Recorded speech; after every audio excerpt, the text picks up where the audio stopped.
আসসালামু আলাইকুম। কি অবস্থা সবার? আশা করি সবাই ভালো আছেন এবং সুস্থ আছেন। ভালো থাকুন, সুস্থ থাকুন সেই দোয়া করি সবসময়। তো আপনারা জানেন আমি গত কয়েকদিন যাবৎ খুবই অসুস্থ এবং ছোট একটা অপারেশন হইছে। ছোট বলা যায় না। কোনোটাই আসলে কোনো কাজ, কোনো ধরনের কোনো কিছুই ছোট না। এটাও এবার অপারেশনের ক্ষেত্রেও এই জিনিসটা উপলব্ধি করছি। অপারেশনটা ছোট হইলেও আ এটা ছোট না। প্রত্যেকটা জিনিসই আসলে অনেক বড় একটা ভূমিকা রাখে। তো এমন একটা অবস্থা হইছে যে অ্যানেসথেসিয়া যখন দিচ্ছিল তখন আমি ওখান থেকে পলায়ে চলে আসার মতন অবস্থা। মানে আমি করব না। তারপরে আপনাদের দোয়ায় আল্লাহর রহমতে অপারেশনটা সাকসেসফুল হইছে এবং আমি মোটামুটি একটু সুস্থ আছি। এখন আমাকে রিকভারি হইতে প্রায় ১ থেকে ১.৫ মাসের মতন এরকমের লাগবে। যে ওষুধপত্র দিচ্ছে হয়তোবা আগামীকালকে শেষ হয়ে যাবে। তারপর এখন আপাতত একটু হাঁটা চলাফেরা করতে পারতেছি। এর মধ্যে আমি আমার পিসিতে বসার মতন অবস্থা ছিল না। মেসেজ, টেক্সট, ফোন কল অনেক আসতেছিল হোয়াটসঅ্যাপে, টেলিগ্রামে। তো ওগুলো না আসলে দেখার মতন অবস্থা নাই। আমার যে ফোনটা আমি ব্যবহার করি, আমার ফোনে কোনো ধরনের সোশ্যাল মিডিয়া নাই। সেটা ফেসবুক হোক, টিকটক হোক, যাই হোক। আমার আরেকটা ফোন আছে, সেটাই আছে কিন্তু সেটা আমি সবসময় ব্যবহার করি না। কারণ ওগুলো কাছে থাকলে পরে মন মানসিকতাটা নষ্ট হয়ে যায়। কারণ বারবার স্ক্রল করতে মন চায়। আর দেশের অবস্থা বলেন বা দেশের এই অবস্থা ব্যতীত অন্য সময় যে অবস্থাগুলো ছিল, সেই অবস্থাগুলো আপনার মন মানসিকতাকে নষ্ট করে দেবে, আপনার কাজেকে হ্যাম্পার করবে। তো সেই দরুন হচ্ছে আমি ওগুলো অনেক আগেই ডিলিট করেছি। যখন পিসিতে বসি তখনই হচ্ছে দেখা হয়। আর অন্য আরেকটা যেটা ফোন আছে ওই ফোনটা যদি ব্যবহার করি সেক্ষেত্রে দেখা হয়। তো বর্তমানে একটু আগের থেকে অনেকটা সুস্থ। আশা করি রিকভারি দিয়ে কয়েকদিনের মধ্যে আবার পুনরায় কাজেই হইতে পারবো। আর এর মধ্যে যে অবস্থাটা হইলো আমাদের দেশের ওই অঞ্চলটা, মানে নদীর ওই সাইডটা, আমাদের দক্ষিণ অঞ্চল না, দক্ষিণ অঞ্চলের ওপারটা টোটালি হচ্ছে বন্যায় একেবারে শেষ হয়ে গেছে। তো আমি একটা জিনিস মনে করি, সেটা হচ্ছে কি, বন্যার্তর পাশে সবাই দৌড়াদৌড়ি করে তো লাভ নাই। যে যতটুকু সামর্থ্য আছে, বড় বড় যত প্রতিষ্ঠান আছে এবং স্বচ্ছ প্রতিষ্ঠান আছে, সে জায়গায় ডোনেশন করাটাই ভালো।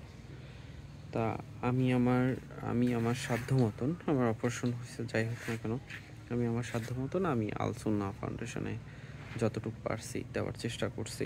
আমার আত্মীয় স্বজনকেও বলছি কীভাবে কী করতে হবে না করতে হবে। তো প্রতিটা বিষয় এরকমের যে ওখানে যাইতেই হবে, সেলফি তুলতে হবে, দিতে হবে, এরকমের কোনো বিষয় নাই। এগুলো করে থাকে হচ্ছে ওই ইচড়ে পাকা কিছু পোলাপাইন আছে ওরা। কারণ হয়তো বা ওদের রিচ দরকার, ভিউ দরকার, ফেসবুক, ইউটিউব থেকে একটা ইনকাম দরকার, সেই জন্য। তো এই হচ্ছে অবস্থা। আর আমার অলরেডি আমার পিছনে একটা অংশ দেখতেই পাচ্ছেন। এখানে হচ্ছে আমার অফিস রুম। আমি করার চেষ্টা করতেছি অনেক দিন যাবৎ। মাঝে অফ ছিল, এটা হয়ে যাবে অতি শীঘ্রই ইনশাল্লাহ। একটু নিরিবিলি কাজ করার জন্য। কারণ আসলে ট্রেডিংয়ের ক্ষেত্রে যে বিষয়গুলো চলে আসে সেগুলো হচ্ছে আপনি কাজ করতে পারবেন না। আপনি ফ্যামিলি বাসায় যদি থাকেন তাহলেও কাজ করতে পারবেন না। আবার অনেক ট্রেডারদের দেখি বিন্দাস নিজে নিজে লাইফ লিড করে থাকে, নিজে নিজে একটা রুমে আছে বা একটা ফ্ল্যাটে আছে, সেখানে বসে ট্রেড করে থাকে। তাদের ফ্যামিলি নাই বললেই চলে। ফ্যামিলি ছাড়া কোনো কিছুই নাই।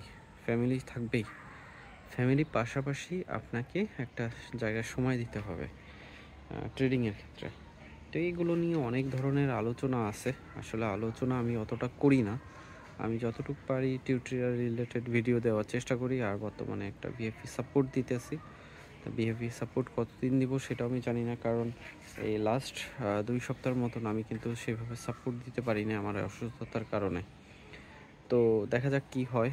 আর আমার জন্য দোয়া করবেন, আপনাদের জন্য দোয়া রইল, আপনার ফ্যামিলির জন্য দোয়া রইল। আর যারা ওপারে আছেন, মানে নদীর ওপারে, সেই ক্ষেত্রে যারা বন্যায় কবলিত আছেন, বন্যায় পড়ে গেছেন, তাদের জন্য দোয়া রইল। আল্লাহ ভরসা, সময়ে ফেরত আসবে। সময় আরও ভালো অবস্থানে নিয়ে আসবে আমাদের ইনশাল্লাহ। যেহেতু সরকার পরিবর্তন হয়েছে, সবাই তো খালি দাবি দাবি করতেছে, তা আমাদেরও কিছু স্বপ্ন আছে, যে স্বপ্নগুলো আমরা সরাসরি না পড়েই ইমেলের মাধ্যমে সেগুলো বাস্তবায়ন করার চেষ্টা করব এবং সেগুলো পাঠিয়ে দিব ইনশাল্লাহ, যাতে করে আমাদের ফরেক্স কমিউনিটিটা বা ফরেক্সটা, বিশেষ করে ফরেক্স এবং ক্রিপ্টো লাইনে যারা আছেন, ফরেক্সটাকে বৈধতা দিয়ে দেওয়া হোক।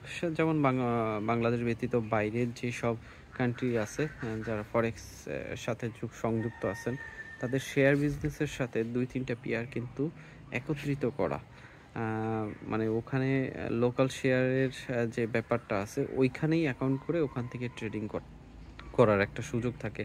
সেটা না হোক, অন্যভাবে হোক, একটা নির্দিষ্ট ডিপোজিটের যে সিস্টেমগুলো আছে সেই সিস্টেমগুলো চালু করা হোক। আরও অনেক বিষয় আছে, পাশাপাশি হচ্ছে ক্রিপ্টোটাকে যদি বৈধতা দেওয়া হয় তাহলে সবচাইতে ভালো হয়। আর এখানে একটা কথা আছে, মানি লন্ডারিংয়ের যে বিষয়টা আছে, সেই ক্ষেত্রে একটা বাধ্যবাধকতা করে দিতে পারে যে আমরা নির্দিষ্ট বছরে $5,000 বা $10,000 আমরা মানে দিতে পারবো, আর আনলিমিটেড আনতে পারবো। সেক্ষেত্রে কিন্তু অনেক সুবিধা আমাদের জন্য চলে আসে। এখন যে বিষয়টা হচ্ছে, এতদিন তো আমরা একটা জরাজীর্ণ মধ্যে অবস্থায় ছিলাম, খালি দেশের টাকা পাচার হয়েছে আর এদিক থেকে বলা হয়েছে যে এর মাধ্যমে ওর মাধ্যমে পাচার হয়েছে।